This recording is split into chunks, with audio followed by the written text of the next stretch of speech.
In 1936, the world was captivated by the Summer Olympic Games in Berlin, Germany. While the world was watching in awe at the impressive displays of athleticism, something much darker was happening behind the scenes.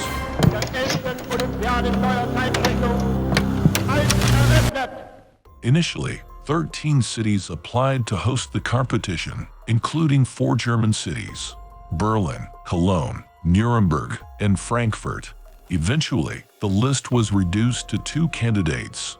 In 1931, when the International Olympic Committee had to choose between the German capital and Barcelona, Berlin seemed to be the more reliable option. Spain was in the midst of political chaos. The monarchy had fallen. The socialists and left-wing liberals had won the extraordinary parliamentary elections, and the country was proclaimed as a democratic republic of workers of all classes. For several years, the situation in Germany changed rapidly. The Nazis achieved absolute power. By the mid-1930s, they had not yet begun the purges of Jews, but openly declared their anti-Semitism, boycotted Jewish-owned stores, and practically excluded undesirable elements from society. The core of the Nazi program was a conspiratorial theory about a Jewish and communist plot. Ordinary citizens who considered themselves Germans suffered the most from aggressive propaganda, unexpectedly finding themselves outside the law. Classmates mocked Jewish schoolchildren. Adult Jews were prohibited from entering stores and bars, and they were beaten by stormtroopers on the streets. Even Germans who had previously been friendly towards Jews joined in the attacks. Many intellectuals and officials called on their country's teams to boycott the 1936 Olympics, but only Spain and the Soviet Union officially declared a boycott. In Catalonia, an alternative People's Olympics was even planned, in which about 6,000 athletes from 22 countries, including Britain, the United States, Norway, Sweden, Denmark, and teams of refugees from Germany and Italy, were expected to participate. Due to conflicting information, most foreign guests in the summer of 1936 did not know what to expect from the Third Reich. They had heard and read a lot about the inhumanity of the Hitler regime, but hoped for the best and believed that journalists were exaggerating. Optimists were not disappointed. The Nazis really organized an outstanding sporting event and convinced many doubters of their goodwill. Hitler was not particularly interested in sports, and in 1932 he stated that games organized by world Jewry are hardly possible in a state under the control of National Socialists. However, Minister of Propaganda Joseph Goebbels convinced the Führer that the Olympics would help improve the reputation of the Nazis. German sports have one task, Goebbels said in April 1933, to strengthen the character of the German people, to instill a fighting spirit in them, to cultivate the enduring camaraderie necessary for the struggle for survival. The Berlin Olympics is still considered one of the most vivid examples of propaganda and totalitarian regimes. Hitler's supporters made huge efforts to mask the violence, cruelty, and racial hatred and showed the positive qualities of the Reich to the world: organization, patriotism, and unity. Just a few years later, tourists who praised Germans for their decency and hospitality were perplexed by how the true face of Nazism was hidden from them. According to Nazi ideology, the theory of the value of ruins, formulated by Hitler's personal architect and future Minister of Armaments, Albert Speer, was of great importance. It was assumed that the greatness of architectural structures is determined not only by their appearance after construction, but also after destruction. Even ruins should produce an indelible impression and serve as a bridge from the traditions of the past to future generations. In accordance with the concept of Speer and Hitler, Olympic facilities were designed to impress even after thousands of years. The Führer did not want future generations to learn about the history of the Reich through rusty debris and piles of metallic junk. Unprecedented in scale construction works were underway in Berlin, aimed at immortalizing the Reich's capital, bringing it closer in status and heritage to Athens and Rome. The Olympic Village, consisting of 140 cottages, a riding school, a hockey stadium, a swimming pool, and, most importantly, the Olympic Stadium with a capacity of 110,000 spectators, were built in the city and its environs. On Hitler's orders, Speer corrected architect Werner March's design, replacing the metal frame with natural stone in line with the theory of ruins. The idea of continuity was also reflected in the first-ever Olympic torch relay, whose concept was developed by propagandist and Secretary-General of the Organizing Committee, Karl Diem. According to his idea, the delivery of the torch from Olympia to Berlin using several thousand runners referred to the Lampidodromia, an ancient Greek ritual running competition with burning torches. Meticulous preparation was not limited to the construction of facilities. The Nazis needed to hide manifestations of hatred towards Jews from delegates from international organizations.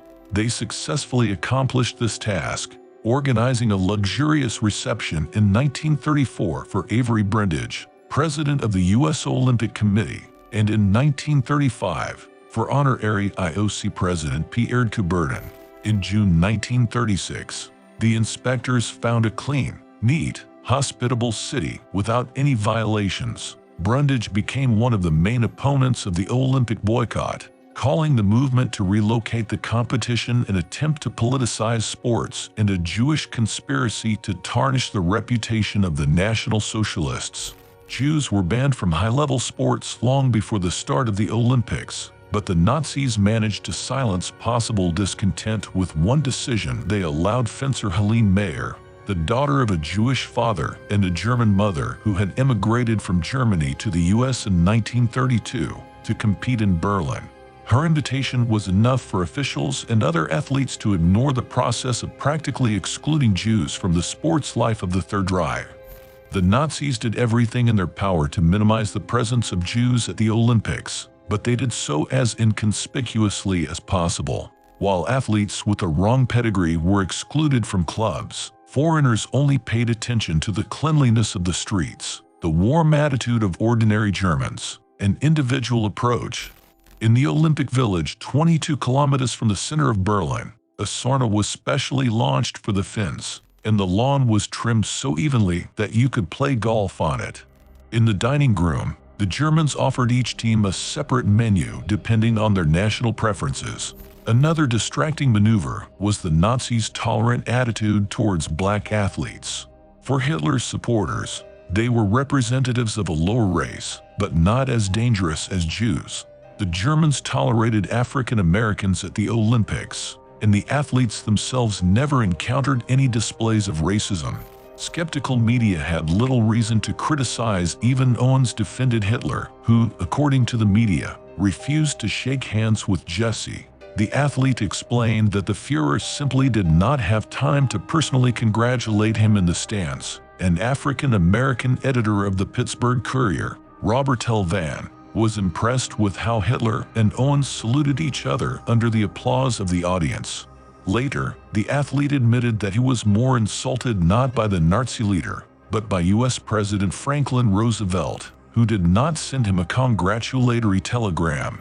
In private conversations with his confidants, Hitler was outraged by the success of black athletes, but in public, the Nazis' contempt for the inferior race was not evident. Even director Leni Riefenstahl devoted significant attention to Owens' triumph in her propaganda film Olympia. Such an attitude may seem paradoxical for a nation advocating racial inequality, but in reality, there is nothing surprising about it. The Nazis could not allow only Aryans to participate in the Olympics and made concessions, but remained true to their main principle. Despite numerous checks and requirements, Jews remained outcasts in Berlin in the summer of 1936, while the rest of the world enjoyed the celebration. It is easy to overlook the drama of other American athletes, Marty Glickman and Sam Stoller, in the triumph of Owens. The day before the 400-meter relay, both Jewish athletes were placed with Jesse and Ralph Metcalfe without explanation. The team with the revised roster easily won gold, but Glickman and Stoller were sure that the decision to exclude them from the race was related to politics. They were supposed to run the relay based on the results of the selection, but the team leadership was afraid to offend Hitler and Goebbels. For the Nazis, it was crucial that the 1936 Games be unique. One way to achieve this was through references to the culture of the Olympic founders, and another was through the grandeur of the opening ceremony, which was broadcast live on television for the first time in history. The Nazis combined the presentation of the teams and the glorification of the German nation with a military parade. Different parts of the Army, Navy, and Air Force demonstrated their marching skills. On August 1, 1936, several 100,000 people watched as the Führer's motorcade made its way through the streets of Berlin. When Hitler ascended the podium accompanied by members of the IOC and Nazi leaders, the audience greeted him with upraised hands. There was something even more sinister happening behind closed doors. It was discovered that the Nazis had been secretly testing experimental drugs on their own athletes in an attempt to enhance their performance. The drugs were a mixture of steroids and amphetamines, and they gave the athletes an incredible boost of strength and endurance. However, the side effects were severe, with many of the athletes suffering from violent mood swings, hallucinations, and even death. The Nazi officials did everything they could to keep the drug trials a secret, but eventually, the truth came out. Despite Jesse Owens' victories and criticism from some media outlets, the Berlin Olympics went perfectly for the Nazis. The Germans won 33 gold medals, 9 more than the United States, and in total, they won 89 medals, 33 more than the Americans. However, the main success lay not in sports achievements, but in the ambience around the games. Thanks to the 2-week national celebration, the people rallied around Hitler. Foreigners did not notice any signs of anti-Semitism and concluded that accusations against the Nazis were fabricated by their opponents, communists and Jews. With live broadcasts, the torch relay, Riefenstahl's documentary film, and an emphasis on national greatness, the Berlin Olympics set the trends that games organizers still follow in the 21st century. Guests had an idyllic impression of Germany, although just 3 years later, Nazi troops invaded Poland and earlier occupied Czechoslovakia. After the start of the war, diplomats, fans, and athletes were criticized for short-sightedness, but it proved impossible to completely disassociate from the crimes of the past. Nowadays, politicians still use sports to demonstrate greatness, strength and power, and propagate. Just a few days after the closing ceremony of the Olympics, the regime revealed its true face to the remaining athletes. Signs with the words "Jews are forbidden to enter" returned to the windows of shops and restaurants. When American basketball player of Lithuanian origin Frank Lubin noted that he did not see anything like this during the competitions, the accompanying German replied, "Then it really wasn't. But now the Olympics are over.